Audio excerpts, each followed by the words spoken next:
world of TV sure is a tough racket. Few showrunners get all the time, money and tools they want, and ultimately have to work within a system defined by constraints. But even so, sometimes these restrictions cross the bounds of reasonable and straight up require the creatives to get, well, creative. So with that in mind, I'm Ellie for What Culture, and here are 10 TV shows made with insane restrictions. Number 10. No tights, no flights. Smallville. When Smallville creators Alfred Gough and Miles Miller first pitched the Superman Origins series to Warner Brothers, they did so with the proviso of no tights, no flights, meaning that it would never show Clark Kent wearing his Man of Steel costume or flying. Initially, the intent was to ensure the show focused on Clark Kent as a person and allow him to exist outside the shadow of his superhero alter ego. But by the time Smallville wrapped up its 10-season, 218-episode run, fans felt that the rule had become a creative shackle. In later seasons, once Clark was a fully fledged adult and effectively Superman in every way that mattered, to deny fans the chance to see him flying and wearing the iconic Superman garb just felt like a needless imposition. A case of the creators sticking to their word through a misplaced sense of stubbornness. While there absolutely were rare moments where Clark flew, and the series finale ultimately showed Clark ripping open his shirt to reveal the Superman costume underneath, for the most part, it felt like Smallville was embarrassed of two core tenets of its central character. Number 9. The high and die can't get dirty or kill zombies, The Walking Dead.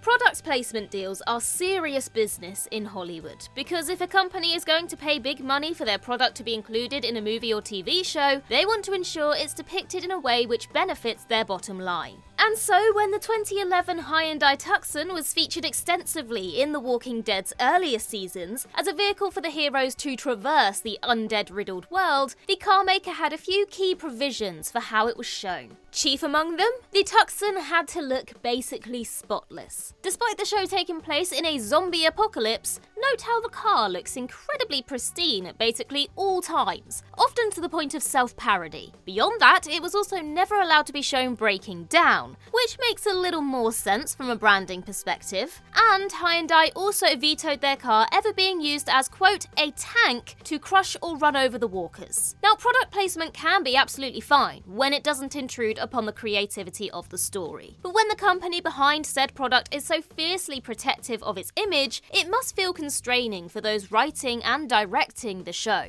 Number 8. Not using the word pregnant, I Love Lucy. While it's not uncommon today for TV shows to deal with an actress's pregnancy by either creatively shooting around it or simply incorporating it into the ongoing narrative, legendary sitcom I Love Lucy was constrained by network CBS's aversion to even discussing pregnancy. During filming of the pilot episode, star Lucille Ball was visibly pregnant, but because CBS thought it was bad taste to discuss pregnancy on TV, and an ad agency recommended they not show Ball pregnant at all, the decision was made to dress her in baggy clothing instead. For the show's second season, Ball once again fell pregnant, and while this time it was incorporated into the show, this came with some serious language restrictions. Namely, the word pregnant couldn't ever be spoken on screen because it too intimately indicated that people had been having sex. The scandal! Phrases like expecting and with child were used instead, lest a member of the audience hear the word pregnant and suddenly realise that Ball must have had sex with her husband, both on screen and in real life. Ugh! Number 7. No medical marijuana, Scrubs.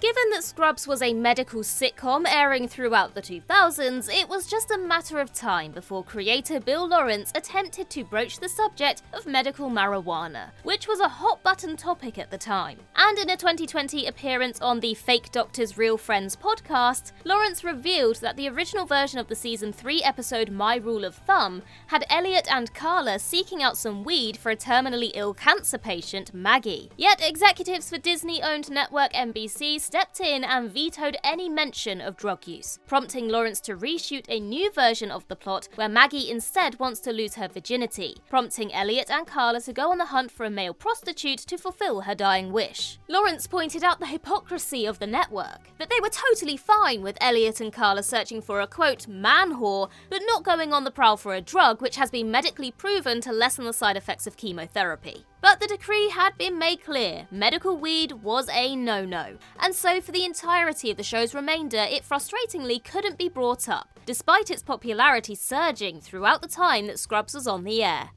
Number 6. The mandatory laugh track, Sports Night. Aaron Sorkin's predecessor to The West Wing, Sports Night, dramatised a fictional sports news show of the same name, and quite ironically revolved around a crew trying to produce a quality programme while the network was constantly breathing down their neck. During development, Sorkin and network ABC came to blows over one major issue, whether or not to include a laugh track. Sorkin was firmly against it, but the network insisted, resulting in Sorkin's famously snappy, rat-a-tat dialogue having to make constant awkward pauses for the piped-in laughter. It's completely bizarre to observe when re-watching the show today, though ABC at least saw sense enough to progressively phase the laugh track out later in the season before abandoning it entirely for season 2. All the same, to force one of TV's greatest writers to pare down his signature style and leave breaks for fake audience laughter was, well, it was a choice. Number 5. The Fonz could only wear a leather jacket when a motorcycle was nearby. Happy Days. It's impossible to picture Happy Days the Fonz without his signature leather jacket, but this became a major bone of contention with ever-twitchy ABC executives. Beyond being a clothing convention of the greaser stereotype that the Fonz fundamentally was, ABC felt that it also indicated Fonzie was a criminal for some reason. And so, Winkler was forced to wear different coloured windbreaker jackets throughout the first season in order to shake that association, before frustrated creator Gary Marshall convinced ABC to let him wear the leather. But the network had one quite ridiculous requirement. Winkler could only wear it in scenes where the Fonz's motorcycle was visible. And so Marshall ensured that a motorcycle factored into basically every scene Fonzie was ever in. Hilariously though, Winkler himself didn't actually know how to ride a motorbike, and so he was almost never shown riding it throughout the series. Number 4. Adding a name actor to the cast, It's Always Sunny in Philadelphia. In the interest of balance, here's a rare example of a TV show being forced to do something which seemed entirely antithetical to its entire ethos, and yet it not only saved the show from cancellation, it made it even better. In a 2013 interview with The Hollywood Reporter, It's Always Sunny in Philadelphia star and co-creator Rob McElhenney revealed that Network FX offered them an ultimatum: agree to add a name actor to the main cast or be cancelled due to low ratings. Eventually, they settled on Danny DeVito, who was introduced in the show's second season as hilariously debased patriarch Frank Reynolds. And while tossing in a screen legend like DeVito could have come off as overpoweringly desperate, he ended up being the essential piece which solidified the show's popularity. On paper, it sounds like a nightmare scenario for a show whose entire identity was incredibly low budget and punk rock. And yet, DeVito not only boosted It's Always Sunny's ratings, he made the already great central dynamic pure dynamite. For once, the network's hand-wringing was absolutely on the money. Number 3. Being forced to reveal Laura's killer, Twin Peaks.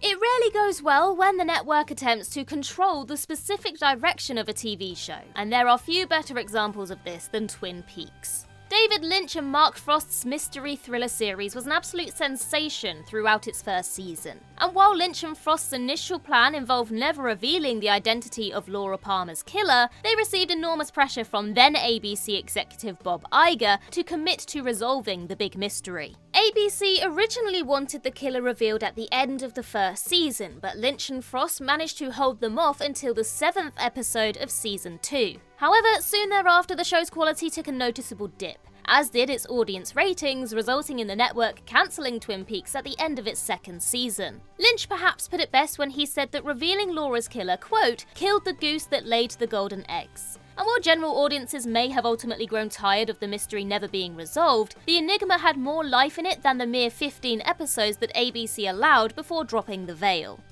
Number 2. No smoking, Constantine.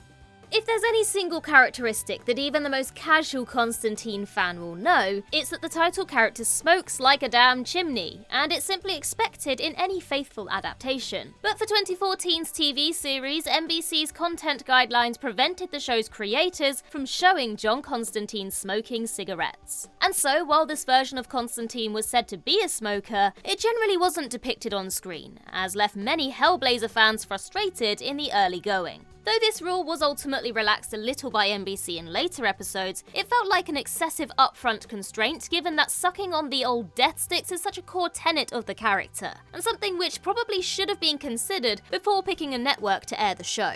And yet, not one to be outdone, NBC imposed an even sillier restriction upon one of their most beloved shows. Number 1. No nudity, all violence. Hannibal.